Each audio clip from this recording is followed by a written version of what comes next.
Varahi silks వారి grand festive celebrations పొందండి 10,000 రూపాయలు ఆపై కొనుగోలుపై బంగారు నాణెం ఉచితంగా. డిప్యూటీ మేయర్గా ఉన్న ఖలీల్ అహ్మద్ను డిప్యూటీ మేయర్ పదవికి మరీ రాజీనామా చేయించి 2024 ఎన్నికలు నెల్లూరు సీటు నుంచి బరిలోకి దింపారు. పాపం ఓడిపోయాడు. నారాయణ మీద ఆయన పోటీ అంటేనే అందరూ ఆశ్చర్యం చేయింది, తట్టుకోగలడని. ఓడిపోయాడు. పాపం మంచి మెజార్టీ ఇచ్చాడు నారాయణ గారికైనా. ఇప్పుడు ఆయన పరిస్థితి ఏంటి? ఆయనకు నియోజకవర్గ ఇన్ఛార్జ్ ఇవ్వలేదు, ఏమీ లేదు. సాధారణంగా ఏంటంటే ముస్లిం మైనారిటీస్కి సంబంధించి చాలా సంవత్సరాలుగా రాజశేఖర రెడ్డి గారు ఉన్నప్పుడు కానీ, ఎన్టీ రామారావు గారు ఉన్నప్పుడు కానీ, అటు టీడీపీ వాళ్ళు కానీ, ఇటు వైఎస్ఆర్ కాంగ్రెస్ పార్టీ, వైఎస్ఆర్ కాంగ్రెస్ పార్టీ అందరి దగ్గర నుంచి కూడా నెల్లూరు సిటీలో ముస్లిమ్స్ డామినేషను, ముస్లిమ్స్ ఎక్కువ మంది ఉన్నారు కాబట్టి మాకు ఒక అవకాశం కల్పించండి అని చెప్పి ఇది ఈరోజు సమస్య కాదు. చాలా సందర్భాల్లో రాజశేఖర రెడ్డి గారు 2004లో ముఖ్యమంత్రిగా 2009లో వెళ్ళినప్పుడు కూడా ఒక డెలిగేషన్ వచ్చింది. వాళ్ళు అడిగింది ఏంటంటే మాకివ్వండి వీళ్ళకి ఇవ్వండి అని అడగలేదు, ఒక ముస్లింకి అవకాశం కల్పించండి అని అన్నారు. ఆ డిమాండ్ అట్టే కంటిన్యూ అవుతుంటే జగన్మోహన్ రెడ్డి గారు ఆ డిమాండ్ ముస్లిమ్స్కి సంబంధించి నెల్లూరు సిటీలో ఉన్నటువంటి ఆ ముస్లిమ్స్ డిమాండ్ని కన్సిడర్ చేశాడు. అంతకుముందు అజీజ్కి మేయర్గా ఇచ్చాడు. ఆ తర్వాత మరలా మొన్న ఖలీల్కి మేయర్ వెళ్ళిపోయాడు. అజీజు వెళ్ళిపోయిన తర్వాత మేయర్ అయిన తర్వాత వైఎస్ఆర్ కాంగ్రెస్ పార్టీలో మేయర్ అయి తెలుగుదేశంలోకి వెళ్ళిపోయాడు. మరలా ఖలీల్కి ఒక అవకాశం ఇవ్వాలనేటువంటి ఆలోచన చేశాడు.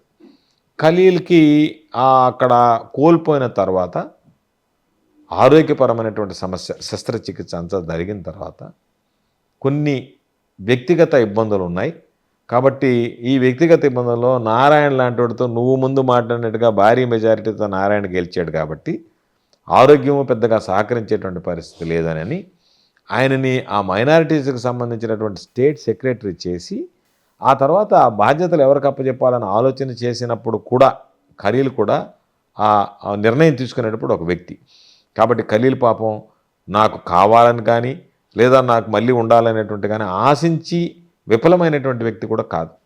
చాలామంది కూడా ఖలీల్ పాపం సరిపోడు అన్నారు.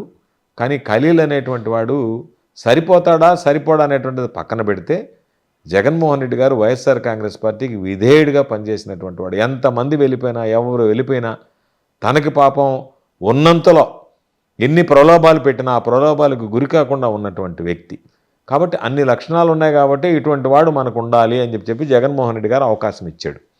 జగన్మోహన్ రెడ్డి గారు అవకాశం ఇచ్చాడు. సరే, జిల్లా ప్రజలు భిన్నమైనటువంటి తీర్పు ప్రకటించారు.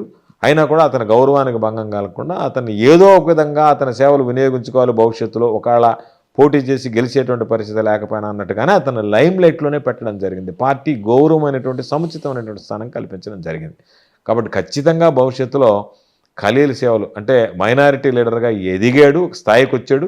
ఈరోజు మనం ఖలీల్ గురించి డిస్కస్ చేసుకున్నామంటే కార్పొరేట్ స్థాయి నుంచి జగన్మోహన్ రెడ్డి గారు ఆ స్థాయి పెంచాడు.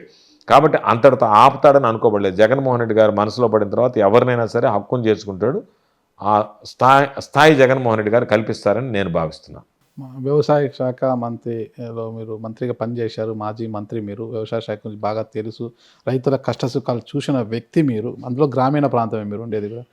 ప్రస్తుతం కూటమి ప్రభుత్వంలో వ్యవసాయదారులకు అసలు వాళ్ళు పండించిన పంటలకు మద్దతు ధర ఉండడం లేదు. ముఖ్యంగా రాయలసీమలో చూసుకుంటే టమోటా, ఉల్లి అసలుకు నేలచూపులు చూస్తున్నాయి. రైతులు అన్యాయం అవుతున్నారు. అరటి రూపాయి కిలో పలుకుతుంది రాయలసీమలో. పశువులకు వేస్తున్నారు, రోడ్ల పాలు చేస్తున్నారు. సో అరటి రైతులు ఆత్మహత్యలు చేసుకునే పరిస్థితి వచ్చింది. సో దీనికి కారణం ఏమంటారు? ప్రభుత్వ నిర్ణయాలే. ఎందుకంటే ప్రభుత్వం అస్తవ్యస్తమైనటువంటి నిర్ణయాలు, దీని మీద ఒక సమీక్ష లేకపోవడం. నేను ఒక్క విషయం చెప్తాను, ఒక 5 నిమిషాలు టైం తీసుకు. ఎప్పుడన్నా భారతదేశానికి స్వాతంత్రం వచ్చిన తర్వాత రైతు అనేవాడు రచ్చబండల మీద కూర్చొని మాట్లాడాల్సిందే తప్ప ఒక కార్యాలయం అనేటువంటిది ఉన్నదా? రైతు భరోసా కేంద్రం అనేటువంటి కార్యాలయాన్ని మొట్టమొదటగా రాష్ట్రంలోనే తీసుకొచ్చినటువంటి వ్యక్తి జగన్మోహన్ రెడ్డి గారు. నేరుగా అక్కడికి వెళ్ళేవాళ్ళు, రైతులు పంట వేసేవాళ్ళు, ఈ క్రాప్ బుకింగ్ అయిపోయేది. విత్తనం వేసిన వెంటనే ఈ క్రాప్ బుకింగ్ అయిపోయేది.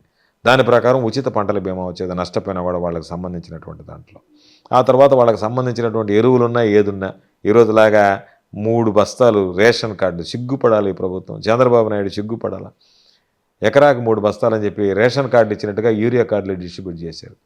వాళ్ళకి సంబంధించి చంద్రబాబు సాక్షాత్తు మీరు వరి వేయొద్దు, యూరియా వేస్తే క్యాన్సర్ వస్తుంది, వరి ఇప్పుడు తినడం మానేశారు. రైట్, వరి తినడం మానేశారు అనుకుందాం. అదేవిధంగా చంద్రబాబు నాయుడు తినే సజ్జలు, చంద్రబాబు తినే పెసలు, మినుములు, వాటికైనా చిరుధాన్యాలకు రేటు ఉందా? కమర్షియల్ క్రాప్స్కి వస్తే పొగాకు, పత్తి, వీటికి ఏదన్నా కోకో, వాటికి ఏదన్నా రేటు ఉందా? ఈ విధంగా ఈరోజు వస్తే అరటి, ఈరోజు ఉల్లి, అదేవిధంగా మిర్చి, ఏ పంటకైనా సరే ఒక విలువ ఉందా దానికి సంబంధించినటువంటి దాంట్లో? కాబట్టి వాళ్ళకి ఎవరికి కూడా కనీస మద్దతు ధర లేకుండా పోయింది. జగన్మోహన్ రెడ్డి గారు ఉన్నప్పుడు 3,000 కోట్ల రూపాయల ధరల స్థిరీకరణ నిధి ఏర్పాటు చేశాడు. దాని మీద సీఎం యాప్ అని ఇప్పుడు ఆ యాప్ మొక్కుబడిగా మారిపోయింది. Comprehensive monitoring of agricultural price and procurement. CM app అంటే చాలామంది చీఫ్ మినిస్టర్ యాప్ అనుకుంటారు. సమగ్రంగా దాని మీద విశ్లేషించి అవగాహన కలిసి దాన్ని ఎప్పటికప్పుడు దాన్ని మానిటరింగ్ చేయడం.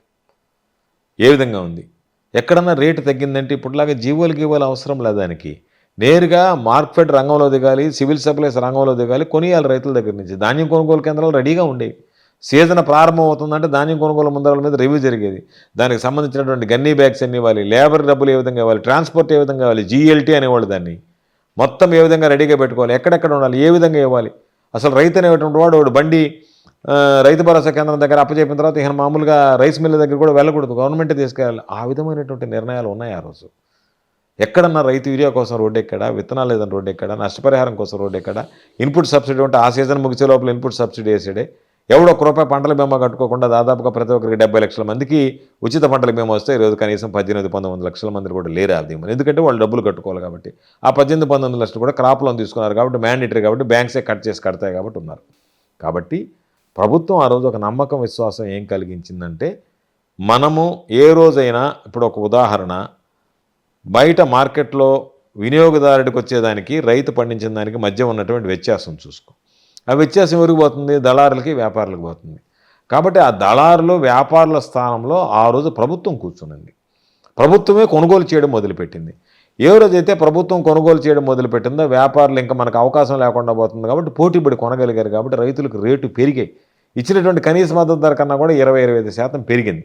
కాబట్టి దళారీ వ్యవస్థని, మధ్య ఉండేటువంటి వ్యాపారులకు సంబంధించినటువంటి వాళ్ళు ఎక్కువగా అధిక లాభాల కోసం చేసేటువంటి కక్కుర్తి పనులని ఆ రోజు ఆయన డబ్బు చేతిలో పట్టుకొని నిరోధించాడు. కాబట్టి వాళ్ళని నిలువరించాడు. కాబట్టి రైతులకి గిట్టుబాటు ధర, రైతులకి కనీస మద్దతు ధర వచ్చింది. ఆ పరిస్థితి ఈరోజు లేదు. ప్రభుత్వం పట్టించుకోవట్లేదు, గాలికి వదిలేసింది. ధాన్యం కొనుగోలు కేంద్రాలు జరగట్లేదు. అదేమంటే మీరు ఆయన నాదిన మనోహర్ గారు చెప్పారు, జస్ట్ వాట్సాప్ పెట్టండి నేను రిప్లై అవుతాను. ఎన్ని వాట్సాప్లు పెట్టారు? ఎక్కడన్నా రెస్పాన్స్ ఉందా? ఏమీ లేదు. కాబట్టి వ్యవసాయం అన్నా చంద్రబాబు నాయుడికి నిర్లక్ష్యం, రైతులంటే చంద్రబాబు నాయుడికి ఏహ్యభావం. కాబట్టి వాళ్ళ గురించి పట్టించుకోలేదు. కాబట్టి ఈరోజు రైతులు ఎక్కట్లు పడేటువంటి పరిస్థితి ఏర్పడింది. ఓకేనా, థ్యాంక్ యూ. అయితే బహుశా నాకు తెలిసి మీరు జైల్లో ఉన్నప్పుడు అనుకుంటే నల్లపరెడ్డి ప్రసన్న కుమార్ రెడ్డిపై దాడి జరిగింది, మీరు జైల్లో ఉన్నారు అప్పుడు? జైల్లో ఉన్నా. సరే, ఆ రోజు ఆయన విపిఆర్ గారి వైఫ్, అదే మన కొవ్వూరు ఎమ్మెల్యే, ఆమె మీద ఆయన చేసిన వ్యాఖ్యలు కూడా కొంత బాధాకరమైన వ్యాఖ్యలుగానే అందరూ చూస్తారు. అది నిజంగా కూడా. కానీ అదే సందర్భంలో ఆయన ఇంటిపై దాదాపు 200 మందికి పైగా దాడి చేసి విధ్వంసం సృష్టించారు, వెహికల్ను కూడా తిప్పేశారు, మొత్తం ఇది చేశారు. ఒకవేళ నల్లపరెడ్డి ప్రసన్న కుమార్ రెడ్డి గారు ఇంట్లో ఉంటే ఆయనని చంపేవారు ఏమో. దీంట్లో గంజాయి బ్యాచ్ ఎక్కువ ఉంది అంటారన్నమాట.